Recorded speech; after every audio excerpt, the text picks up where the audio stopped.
말씀은 버티지 말고 꾸준함으로 설계하라 라는 제목으로 오늘 말씀을 전하도록 하겠습니다. 사랑하는 성도 여러분, 요즘 삶이 어떻습니까? 여러 경우를 따라서 상담하는 성도님들과 대화를 나누다 보면 가장 많이 듣는 단어 중 하나가 바로 버틴다는 말입니다. 목사님이 요즘 정말 하루하루가 겨우 버티고 있습니다. 이 말 속에는 지침과 고단함, 그리고 어쩔 수 없이 견뎌내야 한다는 수동적인 아픔이 서려 있습니다. 물론 견딘다는 것은 귀한 믿음입니다. 그러나 하나님은 우리가 인생을 그저 악으로 깡으로 버티기만 하며 소진되기를 원하지 않습니다.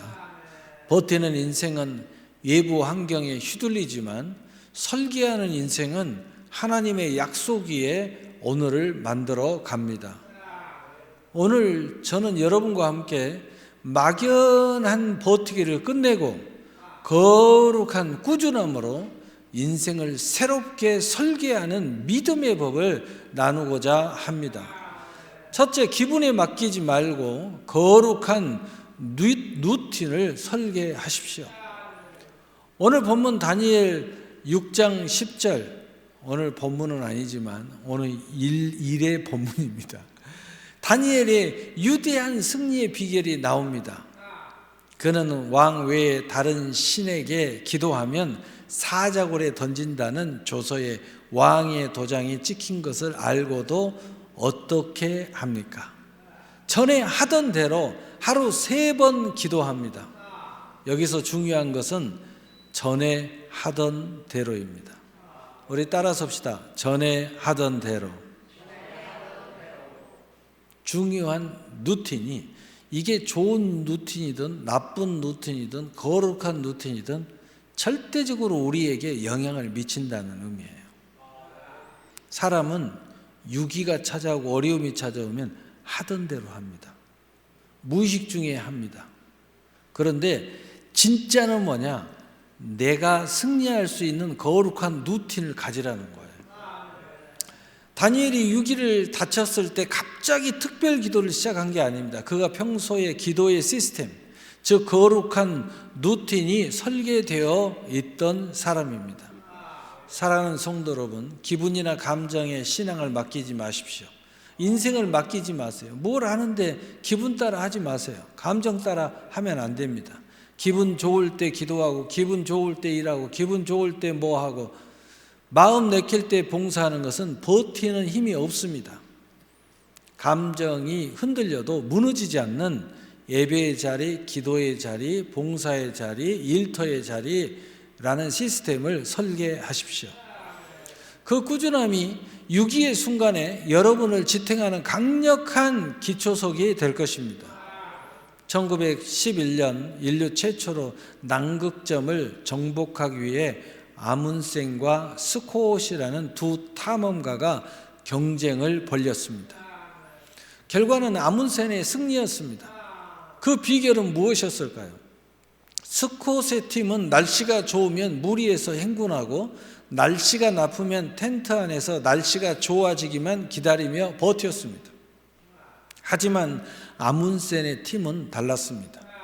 그들은 날씨가 아무리 좋아도 20마일만 갔고, 눈보라가 치는 최악의 날씨에도 어떻게 하든 20마일을 전진했습니다.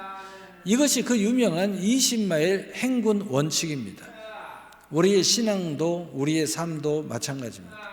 은혜 받을 때만 뜨겁게 기도하고, 기분 좋을 때 뜨겁게 일하고, 삶이 힘들면 낙심하여 멈춰버리는 것은 스콧의 방식입니다.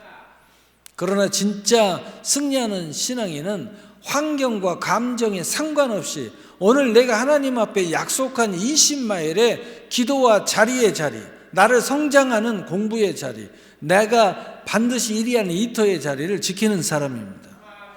그 꾸준함이 결국 남극점과 같은 인생의 목적지에 도달하게 하는 것입니다. 두 번째로, 속도보다 방향을 믿고 나가십시오. 특히 우리 한국 사람들은 이 속도전에 아주 능합니다. 뭐든지 빨리 하면 다 잘 될 것 같아요. 그런데 명확히 알아야 돼요. 모든 성공은 속도에 달려있는 게 아니고 때에 달려있는 거예요. 무슨 이야기예요? 방향을 옳게 설정을 했으면 꾸준하게 때가 올 때까지 가야 된다는 거죠. 우리가 버티다가 지치는 이유는 언제까지 일해야 하나라는 생각 때문입니다. 끝이 보이지 않을 때 우리는 절망합니다. 하지만 갈라디아서 6장 9절은 우리에게 분명히 약속합니다. 우리가 선을 행하되 낙심하지 말지니 포기하지 아니하면 때가 이름에 거두리라. 세상은 우리에게 더 빨리 더 높이 가라고 재촉합니다. 그러나 하나님의 시간표는 속도에 있는 것이 아니라 때에 맞춰져 있습니다. 때에 맞춰져 있다는 것은 방향이 중요하다는 거예요. 그래서 여러분 방향이 틀렸으면 바로 맞춰야 돼요. 속도를 아무리 빨리 한다고 방향이 틀려 있으면 더 크게 어긋납니다. 그래서 속도가 문제가 아니고 방향이 문제예요. 다시 말하면 때를 이루는 사람이 돼야 된다는 거죠. 만남의 복도 때에 있고요. 축복의 때도 때에 있고요. 여러분 투자도 보세요. 때를 맞춰서 올인을 해야지 때 잘못 맞추면 망합니다. 내가 아는 많은 사람들이 상담하는데 그렇게 돈을 많이 들어가지고 오리집을 차렸는데 오리 파동 나니까 곧바로 망했습니다. 올인, 있는 자산 다 투자했는데 아무나 하는 게 아니에요. 때를 잘못 맞췄죠. 방향이 맞더라도 속도만 빨리 한다고 되는 게 아니에요. 씨를 뿌리자마자 열매를 거둘 수는 없습니다. 꾸준함이란 당장 눈에 보이는 결과가 없어도 하나님이 일하고 계심을 신뢰하며 오늘 내게 주어진 길을 묵묵히 가는 것입니다. 속도에 조급해 하지 말고 버티지도 말고 방향이 옳다면 끝까지 완주하는 꾸준함의 설계를 시작하십시오. 자, 첫째 루틴, 두 번째로는 끊임없는 설계를 수정해 가면서 계속 꾸준함으로 전진해 가야 됩니다. 그러기 위해서는 꾸준한 설계, 방향은 똑같지만 꾸준하게 재설계가 필요하다는 거죠. 전구를 발명한 토마스 에디슨의 이야기는 유명합니다. 그는 전구의 필라멘트를 만들기 위해 무려 1만 번의 실패를 거듭했습니다. 주위 사람들이 그 정도 실패했으면 이제 버티는 것도 한계 아닌가요? 포기하시죠 라고 말했을 때 에디슨은 이렇게 대답했습니다. 나는 실패한 것이 아닙니다. 단지 전구가 작동하지 않는 1만 가지의 원리를 발견하며 목표를 향해 꾸준히 설계해 나갔을 뿐입니다. 에디슨에게 1만 번의 과정은 고통스러운 버팀이 아니라 성공으로 가는 필수적인 데이터였습니다. 요즘에 자율주행 많이 하죠. 데이터가 많이 쌓였느냐 안 쌓였느냐. 요즘 세계적인 기업 데이터를 많이 가지고 있느냐. 그 데이터라는 게 뭔지 아세요? 실패한 내용입니다. 실패한 내용이 데이터예요. 실패한 내용을 많이 갖고 있는 회사가 지금 1등 회사예요. 1등 회사. 우리 신앙도 마찬가지입니다. 기도가 응답되지 않은 것처럼 보이는 시간, 삶의 문제가 해결되지 않는 시간, 버려지는 시간이 아닙니다. 그래서 도전하지 않는 것이 문제지 실패한 게 문제가 아닙니다. 실패는 당신이 많은 데이터를 가지고 있다는 거예요. 도전하지 않는다는 것은 아무런 데이터가 없다는 거예요. 아무 가능성이 없어요. 데이터를 많이 가지고 있는 사람은 성공할 확률이 훨씬 많은 거예요. 그래서 안 된다고 말하지 마십시오. 하나님은 지금도 당신의 인생을 완벽하게 계속 데이터를 주면서 설계하고 계십니다. 셋째로 내 의지가 아닌 성령의 능력을 공급받으십시오. 인간의 의지에는 한계가 있습니다. 내 힘으로 버티려고만 하면 결국 번아웃이 오고 신앙의 회의가 생깁니다. 성경이 말하는 인내는 내 인내를 짜내는 것이 아니라 갈라디아서 5장 22절의 성령의 열매입니다. 자동차를 운전할 때 기름이 없으면 아무리 엑셀을 밟아도 나갈 수 없듯이 우리 인생도 하나님의 은혜가 공급되어야 꾸준할 수 있습니다. 매일 아침 말씀으로 기름을 채우고 기도로 엔진을 가동하십시오. 꾸준함은 내 힘으로 견디는 고통이 아니라 나를 붙드시는 하나님의 손길을 경험하는 축복의 통로가 됩니다. 폴란드의 유명한 피아니스트이자 정치가였던 파레 레프스키는 이런 명언을 남겼습니다.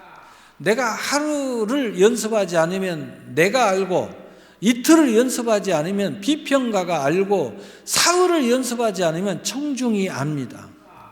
그는 세계 최고의 자리에 올랐음에도 단 하루도 거르지 않고 건반 앞에 앉았습니다. 그에게 연습은 억지로 참아내는 고역이 아니라 최고의 영주를 향한 당연한 일상이었습니다. 신앙의 실력도 이와 같습니다. 위대한 신앙은 어느 날 갑자기 하늘에서 뚝 떨어지는 것이 아닙니다. 아무도 보지 않는 곳에서 매일 하나님과 만나는 꾸준함, 그 하루하루의 설계가 모여 영적 거장을 만듭니다. 제가 오늘 이 새벽에도 조는 사람이 딱 한 사람이 있었습니다. 그럼에도 불구하고 많은 사람들에게 누를 끼침에도 불구하고 졸지 마세요. 더 하나님을 가까이 가셔야죠. 40년 새벽기도 깨운다고 천국 무조건 갑니까? 무슨 이야기입니까? 제가 무슨 이야기를 하고 싶었던 거예요. 졸면 데이터를 모을 수가 없어요. 40년 동안 깨어 있어서, 진짜 깨어서 몸부림치며 기도한 사람들은요, 40년간 기도의 데이터가 쌓입니다. 이 사람들은요, 기도의 전문가가 돼요. 기도로 하늘 문을 여는 게 어떤 길인지 뚜렷하게 알게 됩니다. 왜? 40년간 데이터를 쌓았으니까. 아, 이렇게 하면 안 되고 저렇게 하면 안 되고 이렇게 하면 아무 의미가 없고 이렇게 하면 나도 은혜가 안 되고 온갖 실패의 데이터가 쌓인 거예요. 테슬라가 왜 그 권능을 가졌어요? 데이터가 많이 가지고 있다. 왜 요즘에 현대차가 뜹니까? 구글하고 짝짝꿍 해가지고 공장에서 일하는 데이터를 엄청나게 이미 쌓고 또 쌓고 있습니다. 그래서 공장에 대한 모든 로봇에 대한 데이터는 현대를 따라갈 수가 없어요. 현대가 1등입니다. 그래서 데이터의 싸움이에요. 여러분, 두려워서 도전을 못한다. 데이터 포기한 겁니다. 열심히 기도하세요. 열심히 말씀을 반복해서 보세요. 열심히 삶 속에서도 도전하세요. 데이터가 쌓이면 결국 문이 열려요. 우리 예수님은 다른 측면으로 이야기했죠. 찾고 찾으라, 두드려라, 구하라. 이 말은 다른 말로 뭐냐면 데이터를 쌓으면 열린다, 얻는다, 찾는다, 이렇게도 말할 수 있어요. 여러분, 그 꾸준함이 세상 사람들도 알아챌 만큼의 거룩한 향기로 나타나게 될 것입니다. 결론입니다. 사랑하는 성도 여러분, 이제 겨우 버틴다는 고백을 멈추고 하나님 안에서 꾸준히 설계하겠다고 선포합시다. 말씀 붙잡고 기도하며 꾸준함과 방향과 성령의 권능의 사람이 됩시다. 거창한 미래를 꿈꾸기 전에 말씀 붙잡고 오늘 내가 드려야 할 짧은 기도 한 줄 꾸준히 하셔야 됩니다.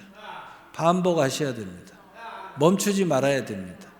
그 기도 순간순간의 데이터가 여러분 안에 깨어서 쌓아야 됩니다. 그래서 제가 그 한 사람이 졸았는데도 많은 사람들은 깨어서 말씀 잘 듣고 있는데도 제가 이야기했던 거예요. 이렇게 힘들게 새벽을 깨웠는데 데이터를 포기하지 말아라. 도장만 찍고 가지 말고 데이터를 쌓아라. 깨어 있어야 돼요. 오늘 예배 드리면서도요, 은혜 안 돼도 괜찮아요. 계속 데이터를 쌓아야 돼요. 열심히 예배 드리고 데이터를 쌓아야 돼요. 계속 쌓는 사람은요, 예배가 뭔지 알게 되고 예배가 신령한 예배에 들어가는 길을 알아요. 말씀이 좋든 나쁘든 나는 하나님의 임재 속에 쑥 들어갑니다. 왜? 데이터가 많이 쌓여 있어요. 예배의 데이터. 오늘 내가 고백하고 전해야 할 따뜻한 말 한마디를 꾸준함이라는 벽돌로 쌓아 오십시오. 그 벽돌이 모여 누구도 흔들 수 없는 믿음의 집이 될 것입니다. 하나님은 오늘 하루를 신실하게 살아내는 당신을 통해 놀라운 일을 이루실 것입니다. 낙심하지 마십시오. 포기하지 마십시오. 지금 여러분은 승리의 데이터를 쌓고 있는 중입니다. 하나님의 때에 반드시 거두게 하실 줄 믿습니다.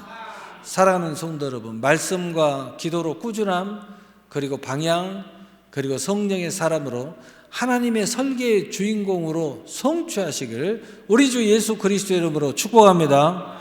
축복합니다. 아멘. 사랑의 하나님.